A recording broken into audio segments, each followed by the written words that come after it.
Hello，大家好啊！咁唔經唔覺咧，我嘅 BNO Visa 咧就已經過咗一半嘅時間啦。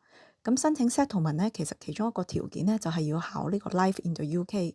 咁其實本來咧我都係嗱嗱行嘅，咁就有傳聞咧，因為而家呢啲試題咧就好多都 outdated 嘅。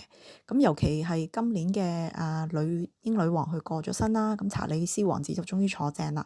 咁好多關於英女王嘅問題咧，可能都唔適用噶啦。咁所以咧就傳聞咧嚟緊好大機會咧都會改題目嘅，咁就會到時咧就可能會難啲去合格，咁所以咧我就嗱嗱臨咧就的起心肝就去考啦。而今次咧就同大家分享一下我考呢個試嘅心得嘅。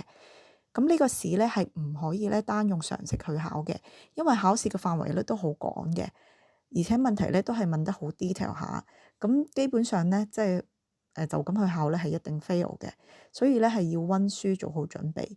而首先咧我就去咗圖書館就借咗呢個 Life in the UK 嘅，有 study guide 啦，同埋有一啲practical test 嘅。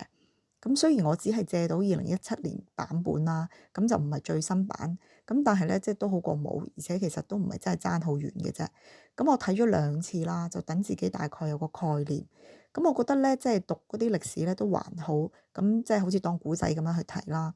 咁但係最難咧就係嗰啲記嗰啲名人嘅名，咁係例如有好多運動員啊、發明家啊、演員啊、音樂家等等。咁因為呢啲咧其實就真係要死記嘅，即係對啲名係完全冇感覺。咁一下子咧要記咁多名咧，其實都幾吃力嘅。咁所以咧，我之後試做練習嘅時候咧，錯得最多咧都係呢一部分嘅。咁咧好彩咧，就坊間有一個網站啦，咁啲人咧就話其實操熟咗呢個網站裏邊嘅有16個 exam 咧，咁就必定會合格噶啦。咁所以咧，我就不斷去操題，咁就去做熟佢。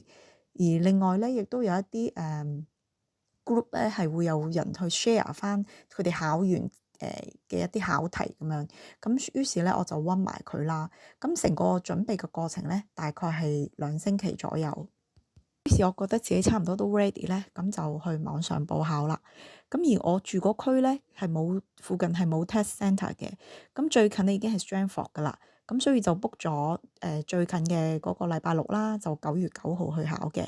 咁上網預約咧其實都好簡單，咁只係咧填資料嘅時候咧就要小心啲啦。咁網上面都有人分享噶啦。咁其實最多人中伏咧就係佢哋用 BNO 護照咧，而佢個國籍咧係揀咗英國，咁其實咧就唔啱嘅。咁記得係要揀呢個 British National Overseas 嘅。咁而我嘅考試時間咧就係2點半嘅下晝，咁但係咧就要30分鐘前到，咁所以咧我未夠2點咧就到咗嗰個 centre 啦。咁雖然入到去咧又要搜身啊、檢查啊，同埋對埋啲資料咁樣，咁但係其實個過程咧都好快嘅。咁考試時間咧就總共係45分鐘啦，咁但係因為已經操熟咗題㗎啦，咁所以咧我用咗幾分鐘就做完㗎啦。咁聽聞咧就以前咧係要喺嗰度等結果出嚟嘅，咁但係而家咧基本上咧就可以直接離開㗎啦，因為轉頭咧佢就會收到呢個 email 嘅通知嗰個考試嘅結果嘅。咁而我嘅考試結果當然就係合格啦。咁事實上咧，其實有好多題目咧都真係喺嗰個16個 exam 係出題嘅，咁亦都有2、3題咧係啲谷有報即係報嘅考題咁樣樣。但除此之外咧，亦都有啲咧係完全未見過嘅。